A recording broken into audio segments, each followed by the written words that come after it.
धन्यवाद डॉक्टर देवेंद्र। आज के कार्यक्रम में मुख्य अतिथि के रूप में हम सभी से संबद्ध हो रहे मेरे अनन्य मित्र, बड़े भाई, ज्येष्ठ और श्रेष्ठ, हम लोग एक ही विश्वविद्यालय से पढ़े भी हैं, प्रोफेसर नागेश्वर राव जी, कुलपति इंदिरा गांधी राष्ट्रीय मुक्त विश्वविद्यालय नई दिल्ली, जो अपनी सहजता, सक्रियता के लिए विदित हैं, और इसलिए मैं पहले बोल रहा हूं कि उनका मैं स्वागत कर सकूं। विशिष्ट अतिथि के रूप में हम सबसे संबद्ध हो रहे इस डिजिटल प्लेटफॉर्म पर मेरे नितांत प्रिय प्रोफेसर व्योमकेश त्रिपाठी जी, यशस्वी कुलपति, उत्कल विश्वविद्यालय संस्कृति से संबंधित, भुवनेश्वर, उड़ीसा। विशिष्ट अतिथि professor ON Singh ji, head department of ancient history and culture, archaeology, BHU Varanasi. अधिष्ठाता कला संकाय प्रोफेसर राकेश सिंह जी, जिनको मैंने शुरू में ही सुना, बहुत अच्छा बोलते हैं हमारे राकेश सिंह जी, और अच्छा विजन भी है उनका। प्रोफेसर कृष्णा सिंह जी, अंग्रेजी और विदेशी भाषा विभाग के अध्यक्ष, अभी दिख रहे थे हमारे सामने। डॉक्टर प्रशांत कुमार सिंह जी, जिनको मैंने सुना अभी आरंभ में ही, इस पूरे कार्यक्रम के कोऑर्डिनेटर।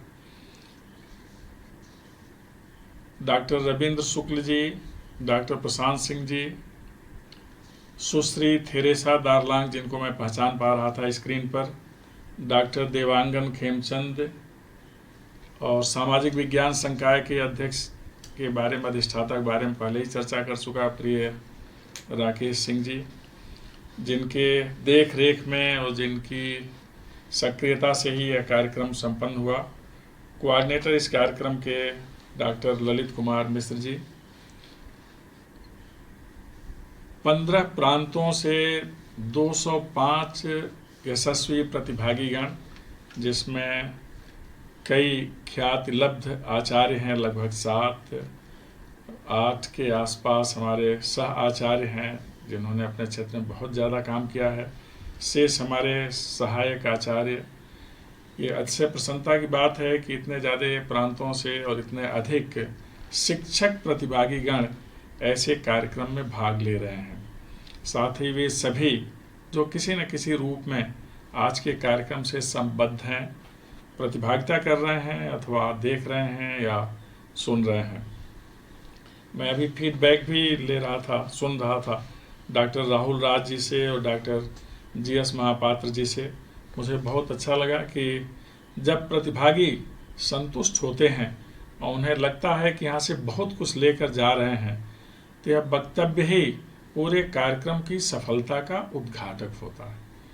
तो इस बात की मुझे अतिशय प्रसन्नता है कि प्रोफेसर राकेश सिंह जी की टीम ने एक अत्यंत महत्वपूर्ण, उपादेय और आवश्यक कार्य किया है, जिसकी आज के संदर्भों में विशेष आवश्यकता है।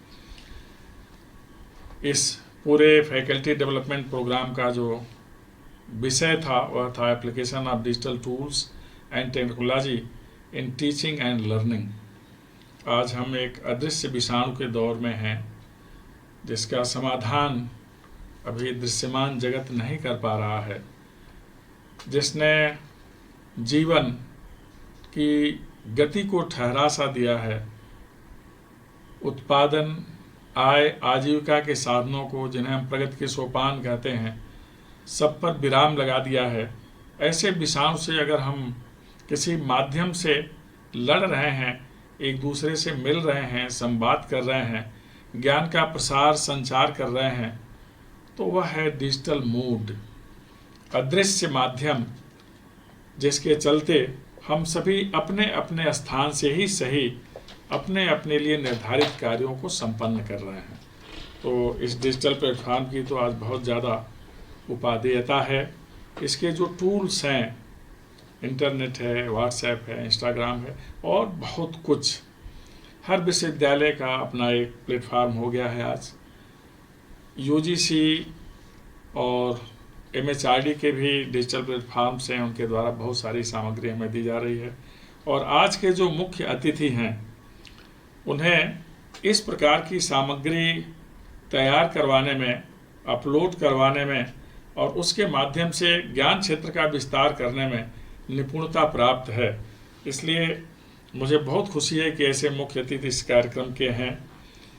हम आप सभी जानते हैं कि अब संपर्क का माध्यम प्रचलित आवागमन के साधन नहीं रह गए। आने वाले दिनों में अवश्य ही वो पुनः सुलभ हो जाएंगे। फिलहाल हमें इस डिजिटल प्लेटफॉर्म से ही संवाद की प्रक्रिया में सम्मिलित होते रहना है।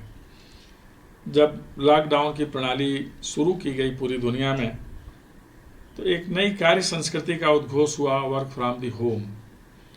लेकिन सभी हम जानते हैं कि जीवन का नाम ही है गतिशील होना, और वर्क फ्रॉम द होम का आशय है ठहराव की स्थिति में पहुंच जाना। दोनों के बीच में तालमेल कैसे हो, तो इसके लिए जो सूत्र है वह डिजिटल प्लेटफॉर्म ही है, इंटरनेट ही है। इसके माध्यम से हमारे माननीय प्रधानमंत्री जी ने निरंतर हम लोगों को उत्साहित किया, संबोधित किया, सतर्कता सजगता के लिए रास्ता बताया। 2 गज की दूरी, मास्क लगाकर निकलना, फिर सैनिटाइजेशन, ये सब उपक्रम उन्होंने बताए। कोरोना वॉरियर्स के लिए हम कैसे सम्मान के भाव रखें, कैसे उनका भी मनोबल बढ़ाएं जो हमारे जीवन को संरक्षित करने के लिए बाहर निकल रहे हैं। लेकिन यह सब कुछ संभव हो पाया इस डिजिटल प्लेटफॉर्म से ही, या तकनीकी से, जिसने वास्तव में अपनी सार्थकता सिद्ध की। आमतौर पर हम तकनीकी को मानते हैं कि हमारे लिए उपभोग की सामग्री तो सुलभ कराता है, लेकिन साथ ही साथ विनाश के माध्यम भी तैयार करता है। अभी जिस दौर में हम पहुँचे हैं वो अभी तकनीकी की ही देन है। एक अमानुषिक वृत्ति वाले राष्ट्र ने अपनी प्रयोगशाला से इस विषाणु की क्षमता को बढ़ाकर और मानवता को त्रस्त होने के लिए भेज दिया। यह भी एक तकनीकी की ही देन है, लेकिन हमें उस तकनीकी की कामना करनी है, प्रयोग करना है, उसका आश्रय लेना है, जिससे निरंतर मानवता का कल्याण हो। और कल्याण का एक ही रास्ता है, वह है शिक्षा। इसलिए शिक्षण व्यवस्था में तकनीकी का प्रयोग कैसे हो, तकनीकी मूल्यों का समावेश कैसे हो, जिससे जीवन मूल्य भी सुरक्षित रहें। इसलिए इस पर ऐसी सामग्री आनी चाहिए जो हमारे संस्कार, हमारे विचार को परिष्कृत करे, जिसके माध्यम से ज्ञान की विधाओं का प्रसार हो, जिससे निरंतर सकारात्मकता का भाव आए, किसी भी प्रकार का नकारात्मक वृत्ति हमारे अंदर न आ सके।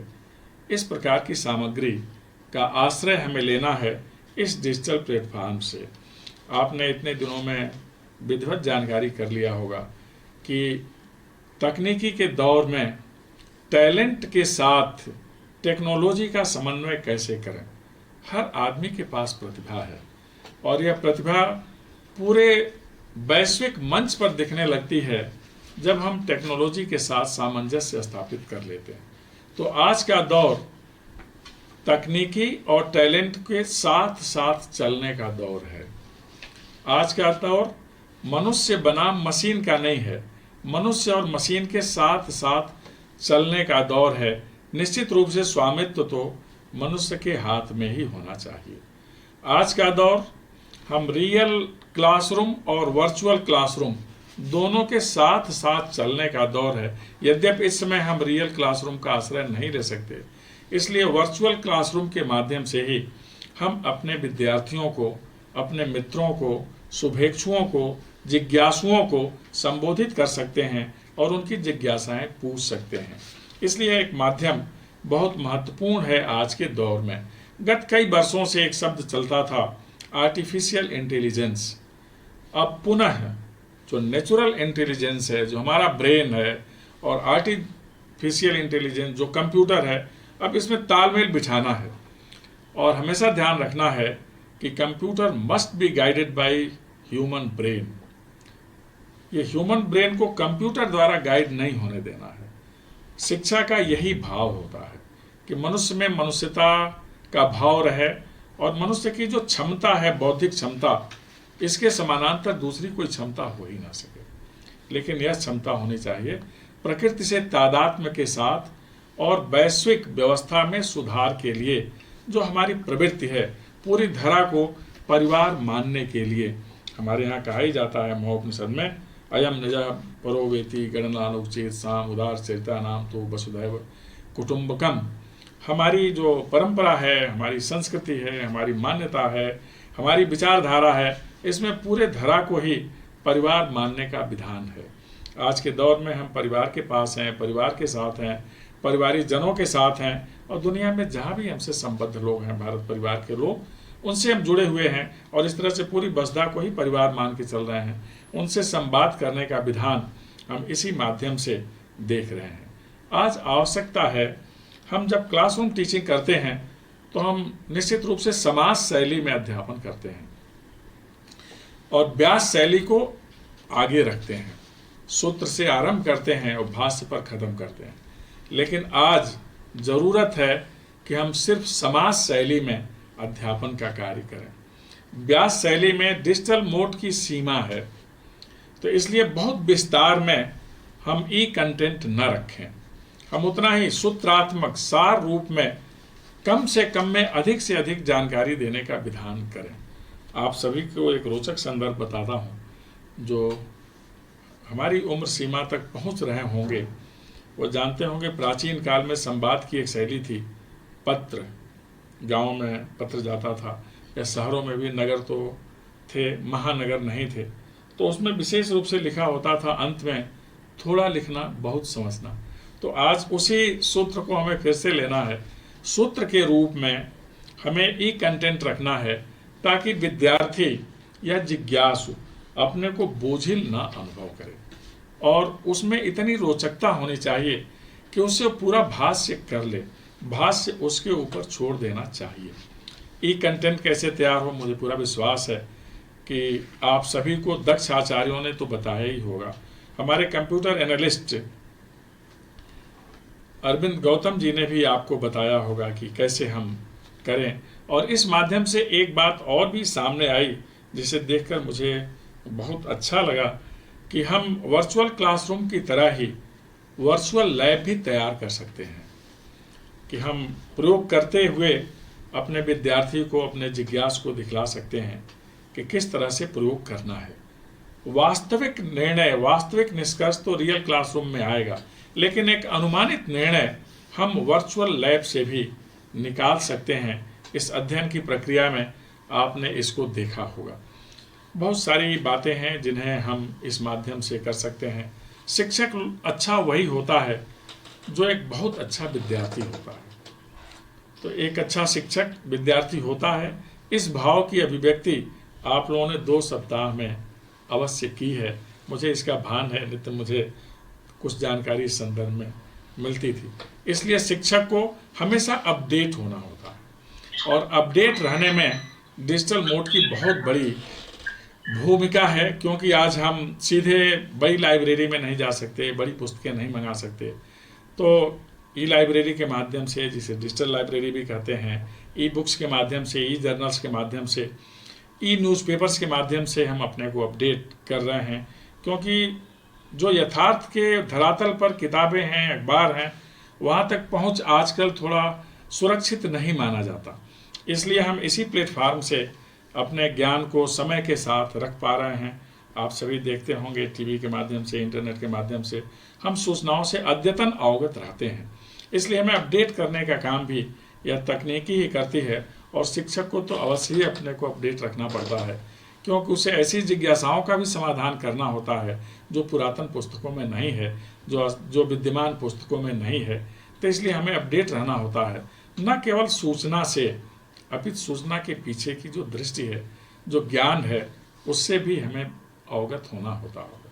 यही एक तरीका है शिक्षा, जिसके माध्यम से हमारी अंतर्दृष्टि भी और दूरदृष्टि भी समर्थ होती है, विकसित होती है, संपन्न होती है, और इसके माध्यम से हम बहुत कुछ समझ सकते हैं और समझा सकते हैं।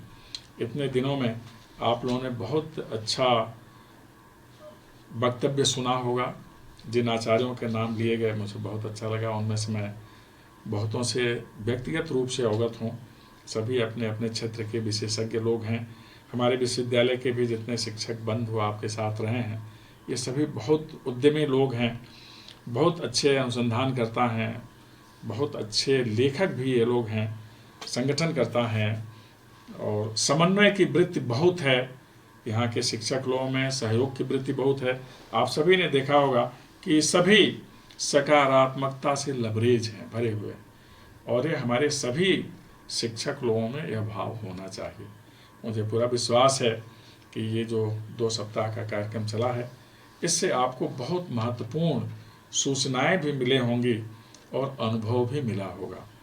आप इसमें से सारे शुभ तत्व अपने साथ लेकर चलें, यह आपके पाथेय के रूप में होगा, और जहाँ भी जाएं अब अपनी मेधा से वहाँ की व्यवस्था को, विद्यार्थियों को और मित्रों को आप चमत्कृत करें, ज्ञान से प्रकाशित करें। आप सभी जहाँ कहीं भी हों, सुरक्षित रहें, निरोग रहें, सफल रहें और प्रसन्न रहें। और इस विधा के माध्यम से जिस पर आप लोग मिल रहे हैं, और विशेषकर अध्ययन अध्यापन के माध्यम से अपने देश को, जो हमारे प्रधानमंत्री जी का वक्तव्य है, संकल्प से सिद्धि की ओर ले जाना और भारत को महानतम राष्ट्र बनाना, तो आइए हम सब मिलकर भारत को स्वच्छ, स्वस्थ, संपन्न, सशक्त और ज्ञान की दुनिया का महानतम राष्ट्र बनाने में अपना योगदान करें। आप सभी इस कार्यक्रम में सम्मिलित हुए, आप सबको बहुत बहुत साधुवाद, और आप सबके लिए अनंत मंगल कामनाएं। एक बार पुनः अधिष्ठाता कला संकाय प्रोफेसर राकेश सिंह जी और उनकी टीम के सभी सदस्यों को बहुत बधाई।